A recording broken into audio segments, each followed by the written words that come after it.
Olá, boa tarde. Seja bem-vindo ao quadro Sala de Entrevista. Você sabia que no Brasil, a cada 12 pessoas, uma é diagnosticada com diabetes? E você sabia que a grande maioria dessas pessoas não sabe que tem o diagnóstico de diabetes? É justamente sobre a doença diabetes que nós vamos falar aqui no quadro Sala de Entrevista.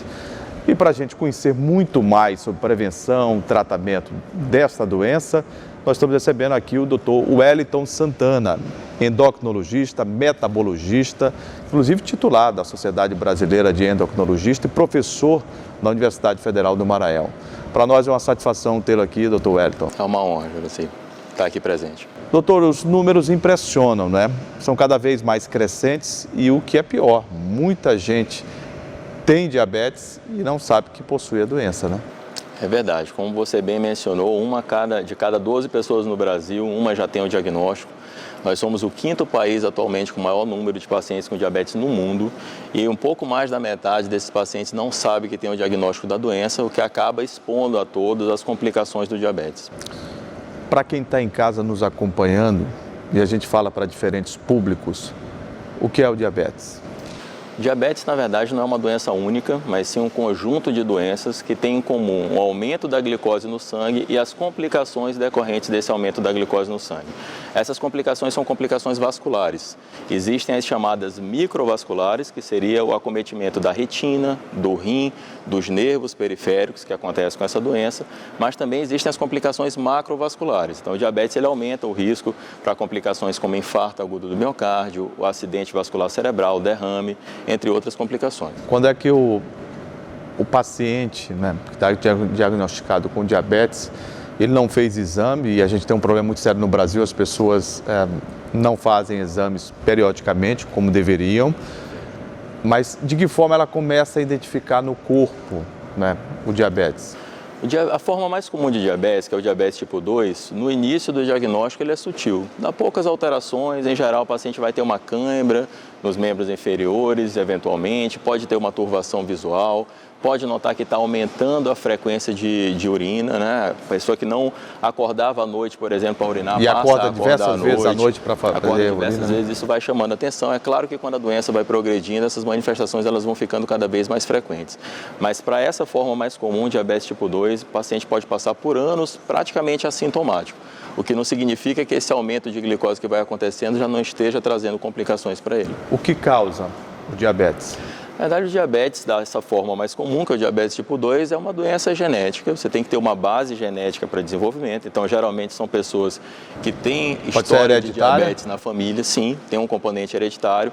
Mas esse componente hereditário, ele precisa de fatores ambientais para se manifestar. Entre eles, o principal é o sedentarismo, a avançada idade e a obesidade. Então, é por isso que a gente está vendo um número crescente de pessoas com diabetes em todo o mundo, porque a obesidade está aumentando também. Doutor Wellington, a gente sabe que é possível viver bem e com qualidade de vida, a gente se refere a isso, quem tem diabetes. Mas o que ele precisa fazer para manter esta qualidade boa de vida?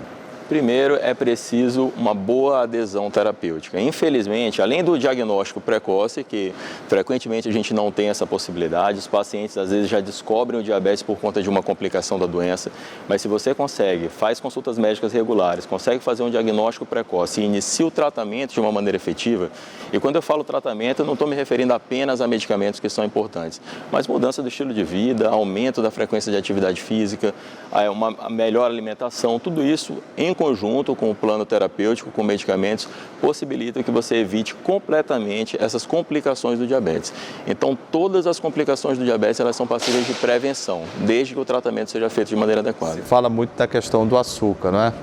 E muitas pessoas abrem mão do açúcar, mas exageram em alimentos que possuem açúcar. Perfeito. Como é que é esta relação e o que o senhor indica, doutor Wellington? Essa é uma conversa que a gente tem sempre com os pacientes, que é a paciente que às vezes ele evita tomar um cafezinho desse tamanho porque tem açúcar e bate um pratão de arroz desse tamanho. Que é então, carboidrato, na verdade, né? Que é carboidrato. Então é o que eu digo sempre aos pacientes. Todos os carboidratos, essas massas, entra aí arroz, a farinha, o pão, o bolo, o biscoito, todos esses fatores eles são transformados em açúcar no sangue e isso pode acabar levando a um aumento da glicose. E lembrar que batata não é salada, batata é carboidrato, então ele entra como massa também.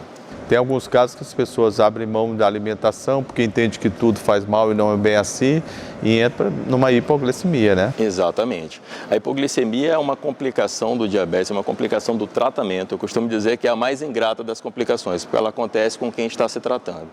E a gente precisa de lançar mão de todos os esforços para evitar isso. Então, a hipoglicemia para quem está em casa é a diminuição da glicose no sangue. Isso traz consequências como tontura, irritabilidade, tremor. E se o paciente não fizer nada para tratar isso, ele pode chegar a desmaiar. Essa complicação ela é revertida com a ingestão de pequenas quantidades de açúcar. Quais são as diferenças básicas entre a diabetes tipo 1 e a tipo 2? Então, a diabetes tipo 2, que é a mais comum, ela corresponde a mais ou menos 90% dos casos de diabetes. Geralmente, as pessoas, quando têm o diagnóstico de diabetes tipo 2, elas estão obesas, em torno de 80% a mais dessas pessoas. Independente se é obesidade mórbida ou não? Independente se é obesidade mórbida ou não. Na verdade, só o sobrepeso já coloca você sob um risco aumentado para desenvolvimento de diabetes. Risco, né? Essas pessoas geralmente têm uma história familiar forte de diabetes e conseguem tratar a doença, às vezes, só com medicamentos orais, mudança do estilo de vida. Um ou outro paciente vai precisar utilizar insulina. E a gente tem o diabetes tipo 1, que é a forma mais comum em crianças e adolescentes. 100% desses pacientes vão precisar de insulina para tratar o diabetes e eles não têm um componente familiar tão forte. Com a própria autoaplicação ou precisa de ir a uma unidade hospitalar? De preferência a autoaplicação, até porque há necessidade de várias aplicações ao longo do dia. Então seria inviável ter que ir ao hospital para fazer essas aplicações. Como é que está o maranhense em relação a esses cuidados e propriamente a doença? A gente, infelizmente, perdeu parte do arsenal que a gente tinha no estado para tratamento adequado das pessoas com diabetes, né? O CEMESP, que era o centro de referência nosso, foi desestruturado, infelizmente. E, apesar de todos os esforços, a gente ainda está longe de uma realidade que seja adequada para tratamento do diabetes aqui no Maranhão.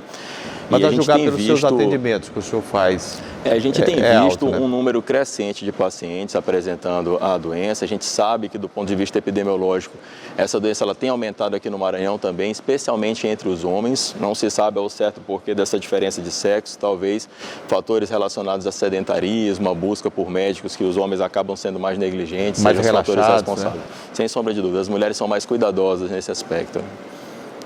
Doutor, em relação à cirurgia bariátrica, muitos recorrem à cirurgia bariátrica e à metabólica também para buscar uma remissão do diabetes.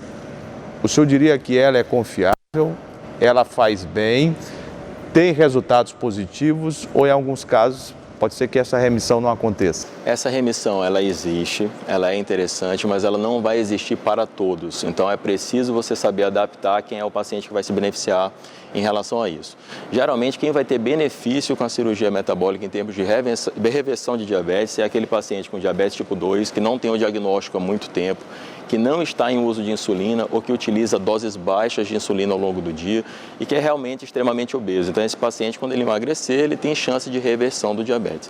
A cirurgia metabólica, ela sempre traz benefício para o diabetes, seja o diabetes tipo 1 ou diabetes tipo 2. Até porque essa cirurgia, se eu me permite, necessariamente. Algumas situações que levam, inclusive, o paciente a fazer a esteatose hepática, né, que é a gordura do fígado, né, uma situação de complicações, inclusive, já de hipertensão, e ela acaba diminuindo, né?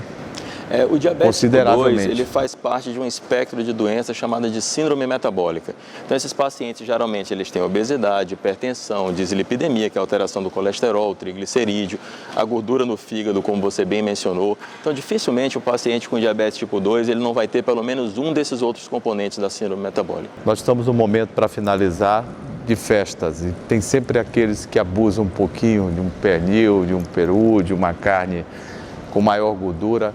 Eu queria que o senhor deixasse aqui algumas dicas importantes ao nosso público, né, de alimentação, de vida saudável, de prática de exercícios físicos, que são muito importantes nesse momento, para que eles possam se cuidar um pouco mais. Aliás, nós todos, né? É verdade. Então, o diabetes, de uma maneira geral, é uma doença passível de prevenção, desde que você tenha cuidados adequados em relação à alimentação, à atividade física. Qualquer atividade física, ela é benéfica, independente do tempo que você está fazendo, mas é claro que quanto mais você consegue instituir o exercício físico no seu dia a dia, ficando pelo menos fazendo 150 minutos no mínimo, né, de atividade física por semana, sem passar mais do que 2 dias sem fazer exercício, isso tem impacto em relação tanto à prevenção do diabetes quanto ao tratamento da doença. Então, instituir medidas para uma vida mais saudável, uma alimentação mais regular, com menos ingestão de carboidrato e aumento de exercício físico é fundamental para mudar esses números que a gente tem visto ultimamente. Eu conversei aqui no quadro Sala de Entrevista com um médico endocrinologista, metabologista, o Dr. Wellington Santana, que inclusive é médico, né, de diversas clínicas de instituições no estado do Maranhão e professor também universitário do curso de medicina da UFMA. Doutor Wellington, muito obrigado por ter vindo aqui. Se nós, por algum motivo, não nos vemos, os votos sempre de um ano cheio de graça, de paz, de felicidade para o senhor e toda a família. E muito obrigado pela contribuição que o senhor sempre nos dá aqui na TV Assembleia. Sou eu que agradeço por essa oportunidade. E eu fico por aqui com o quadro Sala de Entrevista. O portal da TV Assembleia volta amanhã. Fique ligado.